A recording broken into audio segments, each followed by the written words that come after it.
Chapter 6 beast group retreat. उन दोनों श्रेष्ठों की ऐसी बात सुनकर सेक्ट लीडर राजीव अपनी पूरी एनर्जी लगाकर तलवार उठाकर उन दोनों की तरफ बढ़ने लगते हैं और चिल्लाते हैं, तुम गंदे नाली के कीड़े, अगर तुम दोनों उन बीस्ट ग्रुप से ना मिले होते तो मेरे सेक्ट की ऐसी हालत नहीं हुई होती।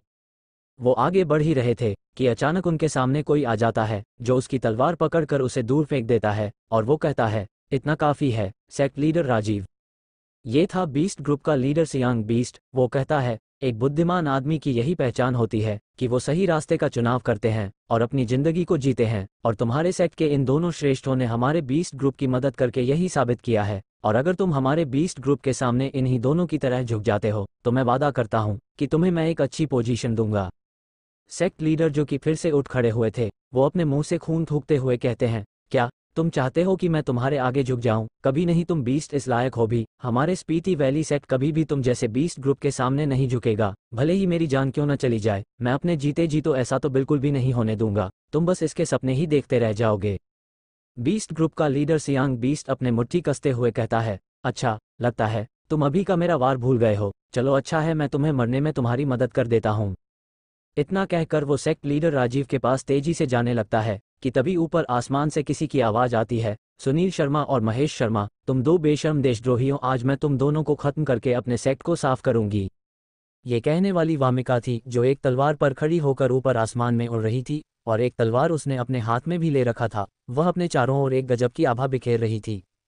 पहले तो सुशील और मनीष दोनों वामिका को देखने लगते हैं और फिर एक दूसरे को देखते हैं। इसके बाद दोनों जोर जोर से हंसने लगते हैं। वो हंसते हुए ही कहते हैं, अरे बाप रे, हम तो इस ब्यूटी से डर गए जो यहाँ से भाग गई थी, लेकिन हमने यह आशा नहीं की थी कि वो मरने के लिए फिर से यहाँ इतनी जल्दी आ जाएगी। देखो तो हम कितना तुम्हारे आने से डर गए हैं, हम तो डर से कांप रहे हैं, हमारे तो पसीने छूट रहे हैं, ये देखो मेरे तो रोंगटे खड़े हो गए हैं। इतना कहकर वो दोनों फिर से हंसने लगते हैं। वामिका नीचे आकर लीडर के पास आ जाती है। सेट लीडर उसे कहते हैं, वामिका तुम यहाँ क्यों आ गई, जल्दी से यहाँ से चली जाओ। वामिका राजीव की हालत देख रही थी जो कि बहुत ही खराब थी, वो ज़्यादा देर तक यहाँ टिक ही नहीं पाएंगे। वो कहती है, पिताजी आप इन्हें मुझ पर छोड़ दीजिए। सेक्ट लीडर उसके आगे आते हुए कहते हैं, तुम पागलों जैसी बातें मत करो, वो सियांग बीस्ट लेवल 6 पर है, तुम उससे लड़ने के लायक नहीं हो, मैं तब तक इन्हें संभालता हूँ, तुम यहाँ से जल्द भाग जाओ और अपने अंकल के साथ रहना। ये सुनकर तो वामिका के आंखों में आंसू आ गए। वो भला कैसे अपने पिता को ऐसे घायल हालत में इन बीस्टों के सामने मरने के लिए छोड़कर जा सकती है। तभी उसकी बात बीस्ट लीडर सियांग भी सुन लेता है। वो कहता है, भागना, क्या तुम ये सोच रहे हो कि ये अब यहाँ से ऐसे ही भाग सकती है? नहीं, बिल्कुल भी नहीं, मैं तुम्हें यहाँ से नहीं जाने देने वाला, खास करके ऐसी खूबसूरत लड़की को। वो अपने पीछे खड़े सुशील और मनीष से कहता है, सेक्ट लीडर को मार दो और इस लड़की को पकड़ लो, मुझे इसके साथ अपना स्लेव बनाकर मजे करने हैं। वो दोनों तेजी से वामिका को पकड़ने के लिए बढ़ने लगते हैं तो वामिका भी अपना तलवार लिए, तुम दोनों धोखेबाज गद्दार, अब मारो। ये बोलते हुए वह सेक्ट लीडर के पास से काफ़ी ज़्यादा स्पीड में निकल गई, जिससे कि उसकी एनर्जी भी बाहर आ रही थी। और सेक्ट लीडर को कुछ समझ ही नहीं आया कि क्या हुआ। अभी अभी वो दोनों जो अभी वामिका को पकड़ने के लिए उसकी तरफ बढ़ रहे थे, वो उसकी बॉडी से निकल रही एनर्जी को महसूस करके कहते हैं, अरे नहीं, ये तो मार्शल लेवल 7 पर है, इससे तो कई लेवल पर कर लिया है, ये कैसे पॉसिबल हो सकता है। इतना कहकर वो दोनों पीछे भागने की कोशिश करने लगते हैं, लेकिन तब तक बहुत देर हो गई थी क्योंकि उन दोनों को अब अपना पैर दिखाई दे रहा था और इसी के साथ उनका सिर नीचे गिर जाता है। उनकी आंखें बड़ी बड़ी हुई पड़ी थी, मानो वो दोनों अभी तक उस हैरानी को पचा भी नहीं पाए थे, तब तक उनका सिर ही धड़ से अलग हो गया। ये देखकर तो उस सियांग बीस्ट के भी मुंह खुला के खुला रह जाता है, उसे अपने आंखों देखे पर भरोसा ही नहीं हो रहा था। वो हकलाते हुए कहता है, तुम तो मार्शल लेवल 4 पर थी, तो यह एक ही दिन में कैसे हो सकता है कि तुम मार्शल लेवल 7 पर पहुंच गई हो? इम्पॉसिबल, ये नहीं हो सकता। अपनी बेटी की यह कारनामा देखकर तो सेक्ट लीडर भी जम से गए थे, उनके मुंह से सिर्फ इतना ही निकलता है, वामिका तुम। वामिका अपनी तलवार बीस्ट लीडर सियांग बीस्ट की तरफ करते हुए कहती है, अब तुम्हारी सियांग बीस्ट। अपनी बारी का सुनते ही सियांग बीस्ट की फट जाती है। वो भला अपने से एक लेवल ऊपर के इंसान से कैसे लड़ सकता है? हाँ, वो अपने बराबर के लेवल के इंसान से थोड़ा ज़्यादा पावरफुल होता है, लेकिन अपने से ऊपर से थोड़ी ना। वो तुरंत वहाँ से दूर जाते हुए कहता है, सभी बीस्ट वापस चलो। सभी बीस्ट अब वापस उसके पीछे ही जाने लगते हैं। वो कहता जाता है, तुम लोग बस इंतजार करो, इस बार तो बच गए, लेकिन अगली बार जरूर यह स्पीति वैली सेक्ट बर्बाद होकर रहेगा। तुम लोग बस इंतजार करो मेरा, मैं जरूर वापस आऊँगा। उन सभी के वापस जाते ही जैसे सभी में एक उत्साह आ जाती है। वो सभी कहते हैं, हम जीत गए। बीस्ट ग्रुप वापस चला गया, हमारा सेक्ट बच गया, हमने उसे बचा लिया, हम सभी जीत गए। राजीव भूमिका के पीछे आते हैं और उसके कंधे पर हाथ रखते हुए कहते हैं, वामिका आखिर ये सब चल क्या रहा है? वामिका कहती है, पहले पिताजी यह सब काम समेट लेते हैं, उसके बाद इसके बारे में बात करते हैं। सामने बहुत से लोग दर्द में घायल हुए कह रहे थे और कई लोगों कोई तो अब तक मृत्यु भी हो चुकी थी। ये देखकर तो वामिका और सेक्ट लीडर की दिल भर आए। ये सब वो लोग थे जिन्होंने इस स्पीति वैली सेक्ट को बचाने के लिए अपनी जान दे दी। दोनों और सेक्ट के कई श्रेष्ठ मिलकर सबकी इलाज और अंतिम संस्कार की तैयारी करते हैं। और सब काम खत्म होने के बाद सेक्ट लीडर राजीव भूमिका से अब उसके ऐसे लेवल पर होने का पूछते हैं। अब उनके सेक्ट में सबसे पावरफुल वामिका ही थी। वह भी अभी मार्शल लेवल 5 के पीक पर थे और वामिका मार्शल लेवल 7 पर थी। तो उनका यह सवाल तो होना ही था कि कैसे एक लड़की बस आधे ही दिन में 4 से मार्शल लेवल 7 पर पहुंच सकती है। वामिका उन्हें अब शुरू से लेकर उसके यहाँ तक आने का सब बताती है। उसकी यह बात सुनकर सेक्ट लीडर राजीव काफ़ी हैरान हो जाते हैं। वो अब गंभीर होकर इन सब पर सोचने लगते हैं।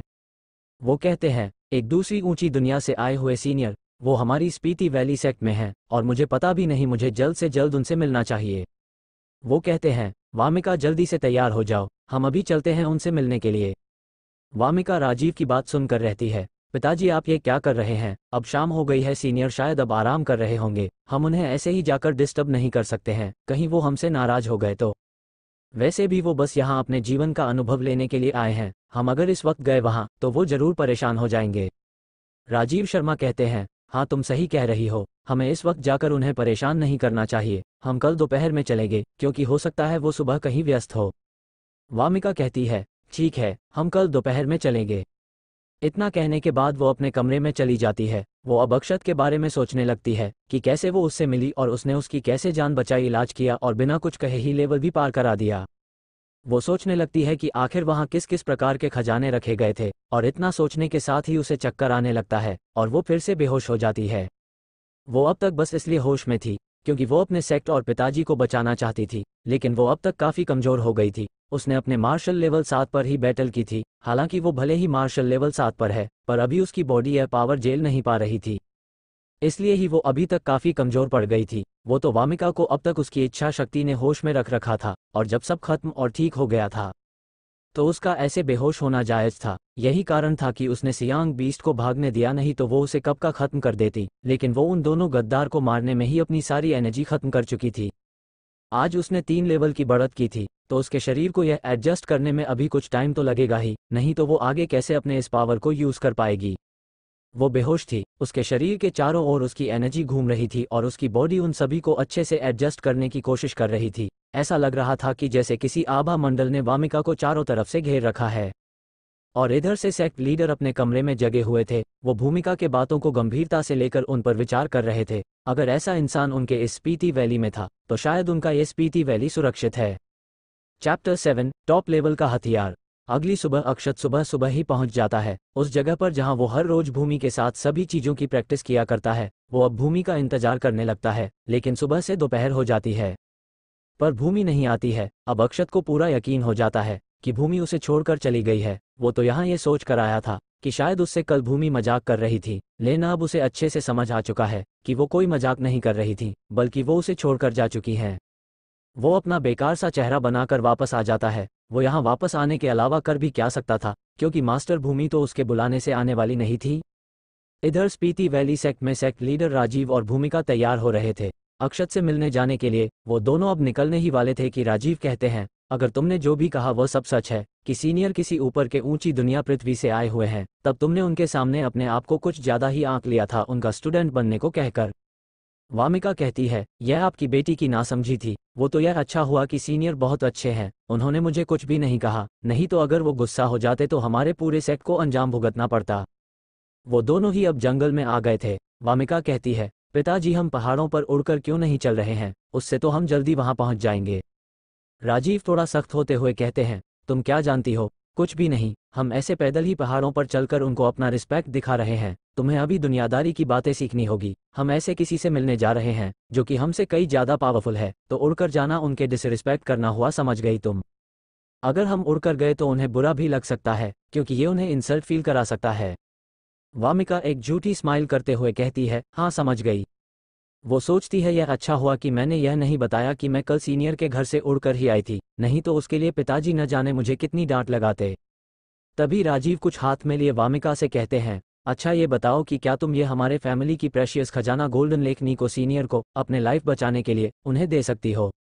ये कहते हुए राजीव बड़े ही आशा भरी नज़रों से वामिका को देख रहे थे। ऐसा लग रहा था कि जैसे कोई छोटा बच्चा अपने पेरेंट्स से किसी चीज़ के लिए परमिशन ले रहा हो। वामिका थोड़ा नाराज होते हुए कहती है, हालांकि यह गोल्डन लेकनी हमारे शर्मा फैमिली की बहुमूल्य खजाने में से एक है, पर फिर भी आपकी बेटी यह सीनियर को देने में डर रही है कि वो इसे पसंद भी करेंगे कि नहीं। राजीव उस गोल्डन लेकनी को बड़े निराशा से देखते हुए कहते हैं, सीनियर की नज़रों में ये शर्मा फैमिली की गोल्डन लेकनी स्वाभाविक रूप से बेकार ही होगी, लेकिन हम अपनी रिस्पेक्ट को दिखाने के लिए अपने बहुमूल्य खजाने में से एक तो उन्हें दे ही सकते हैं। वो ये कल रात से ही सोच रहे थे कि अगर वो कल सीनियर से मिलने जाएंगे तो खाली हाथ जाना ठीक नहीं होगा, इसलिए उन्होंने बहुत सोचा, तब उन्हें एक इस गोल्डन लेकनी की याद आए। वैसे भी उन्हें वामिका से पता चला था कि सीनियर को पेंटिंग और कैलीग्राफी में भी रुचि है, तो शायद वो इस गोल्डन लेकनी को भी पसंद कर ले। राजीव सोचते हैं कि हालांकि वो सियांग बीस्ट और बीस्ट ग्रुप अभी के लिए मेरी बेटी से डर कर चले गए हैं, लेकिन उनका कुछ कहा नहीं जा सकता है। वो जल्द ही कुछ ना कुछ करके हम पर फिर से अटैक कर सकते हैं। ऐसे में हमें किसी ऐसे पावरफुल व्यक्ति का सपोर्ट चाहिए होगा जो हमारी मदद कर सके, जैसा कि सीनियर हैं वो जरूर हमारी मदद कर सकते हैं। क्योंकि जैसी पावर वामिका उनके बारे में बता रही थी, वो जरूर ही काफ़ी पावरफुल होंगे। वैसे ये बीस्ट ग्रुप पहले ऐसे स्पीति वैली सेक्ट पर अटैक नहीं कर रहे थे, ऐसा उन सब ने अभी हाल ही में करना शुरू किया है। पहले स्पीति वैली सेक्ट की रक्षा उनसे 2 पीढ़ी ऊपर के एक पूर्वज कर रहे थे, जो कि मार्शल लेवल 9 पर थे, लेकिन उनकी मृत्यु 2 महीने पहले ही हो गई, जिसके जानकारी जैसे ही बीस्ट ग्रुप को लगी, तब से वो अब जब मन करता तब स्पीति वैली सेक्ट पर अटैक कर देते। दोनों चलते चलते अब अक्षत के घर के करीब आ गए थे। वामिक राजीव को हाथ से इशारा करते हुए कहती है, पिताजी वो देखिए, वो रहा सीनियर का घर, वो यहीं रहते हैं। राजीव वो घर देखकर अपनी आंखें बड़ी कर लेते हैं। उनके मुंह से निकलता है, अरे बाप रे बाप, ये क्या है। अक्षत ने अपने घर के चारों ओर एक पतली सी नहर बनाई थी, जिससे कि दूर की नदी के पानी आता रहे। इस नहर से ही वो अपने यहाँ के सभी जरूरत को पूरा करता था, और उस पर उसने एक पुल भी बना रखा था। अरे वो बार बार इस नहर से थोड़ी ना होकर अपने घर जाएगा। राजीव उस पुल को छूते हैं तो उसमें से एक एनर्जी का कण निकलकर उनके शरीर में जाने लगती है। वो बड़बड़ाते हैं, अरे ये पुल भी एनर्जी से पूरा भरपूर है, और उनकी नज़र उस नहर पर जाती है और वो कहते हैं, ये तो अपने साथ काफ़ी मात्रा में एनर्जी लेकर बह रही है, ये पूरी जगह ही एनर्जी से भरी पड़ी है। ऐसी जगह तो कल्टीवेशन करने के लिए बहुत ही अच्छी है, यहाँ की एनर्जी बहुत ही शुद्ध और अच्छी है। वो दोनों पुल पार करते हैं और तभी राजीव की नज़र किसी चीज़ पर पड़ती है और उनके तो होश ही उड़ जाते हैं। उनके मुंह से निकलता है, यह क्या है? क्या यह वही हजारों साल पुराना सूर्यमंडल पेड़ नहीं है जो कहा जाता है कि सभी पेड़ों का पूर्वज है? और यह इस पर लिपटी हुई लताएं वही अमरबेल लताएं हैं, जिसके कि हजारों साल पहले 2 देवताओं में जब बैटल चल रहा था, तब एक देवता ने इसके एक शाखा से दूसरे देवता को बांध दिया था। और यहाँ इस पर बैठा हुआ कौवा गोल्डन फ्लेम कौवा नहीं है। तभी उन्हें वो कौवा देखने लगता है, जिसके देखने मात्र से ही राजीव की आत्मा हिल जाती है और वो नीचे गिर जाते हैं। वो अब काफ़ी डर गए थे। अगर वो गोल्डन फ्लेम कौवा उसे कुछ देर तक और ऐसे ही देखता रहता तो तब तो उनकी आत्मा ही जलकर खत्म हो जाती। वामिका राजीव को इतना डरा हुआ और नीचे गिरा देख कहती है, पिताजी पिताजी क्या हुआ है, आप ऐसे जमीन पर क्या कर रहे हैं? राजीव बड़बड़ाते हैं, ये पृथ्वी से आए सीनियर का घर तो काफ़ी ज़्यादा डरावना है। दरअसल अभी तक राजीव ने जो भी सब देखा था वो सब उसने अपने सेक्ट की लाइब्रेरी में पढ़ा था, जो उसके सेक्ट के कई पूर्वज ने लिखा था। तभी उन्हें इन सब चीज़ों का पता था। हालांकि उन्होंने ये कभी भी नहीं सोचा था कि जिनको उसने अपने सेक्ट की लाइब्रेरी में पढ़ा था वो कभी उन सभी चीज़ों को अपनी ज़िंदगी में सच में देख पाएगा। ऐसा तो उसके कई पूर्वज को भी मौका नहीं मिला था, और यह सब बातें तो वामिका को पता ही नहीं थी। उसे इन सब चीज़ों के बारे में कोई जानकारी नहीं थी। हाँ, वो यहाँ के फैली हुई साफ एनर्जी को अच्छे से महसूस कर पा रही थी। इधर घर के अंदर आंगन में अक्षत आराम फरमा रहा था और टूथपिक से अपने दांत साफ कर रहा था। उसने अभी कुछ देर पहले ही तो खाना खाया था। तभी कोई डोर नॉक करता है। वो बड़बड़ाता है, कोई आया है क्या यहाँ पर?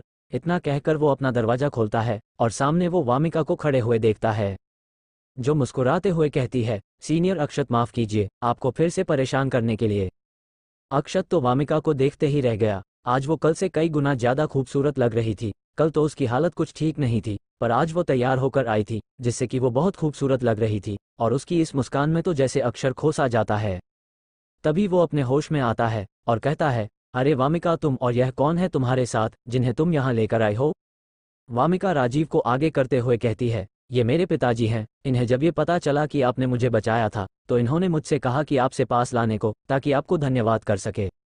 अक्षत राजीव को ध्यान से देखने लगता है। वो सोचता है यह अंकल तो पसीने से भीगे हुए हैं और इनका पैर भी कमजोर लग रहा है, जो थोड़ा कांप भी रहा है। ये जरूर मेरी तरह ही मामूली इंसान होंगे। ये जरूर डर रहे होंगे तलवार पर उड़कर आने में।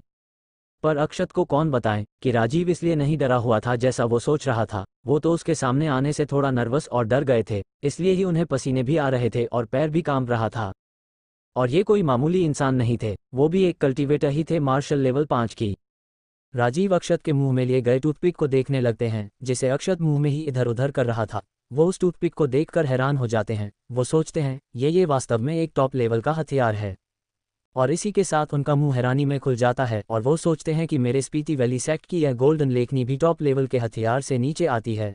अरे इसकी तो इस टूथपिक से तुलना भी नहीं की जा सकती है। कहाँ मेरी यह खजाना मिडिल ग्रेड और यह टूथपिक हाई ग्रेड की है। अक्षत राजीव को उसका टूथपिक देखे देख सोचने लगता है कि अरे मैं कैसे किसी का स्वागत अपने मुंह में टूथपिक लिए हुए कर सकता हूँ। मैं ऐसा कैसे कर सकता हूँ, ये तो गेस्ट का डिसरिस्पेक्ट करना हुआ। इतना सोचकर वो उसे बाहर बगल में ही थूक देता है और भूमिका और राजीव दोनों आंखें फाड़ फाड़ कर उसे ऐसा करते देखने लगते हैं। उनके मुंह से एक शब्द तक नहीं निकलता और राजीव तो भूमिका का हाथ पकड़ लेते हैं।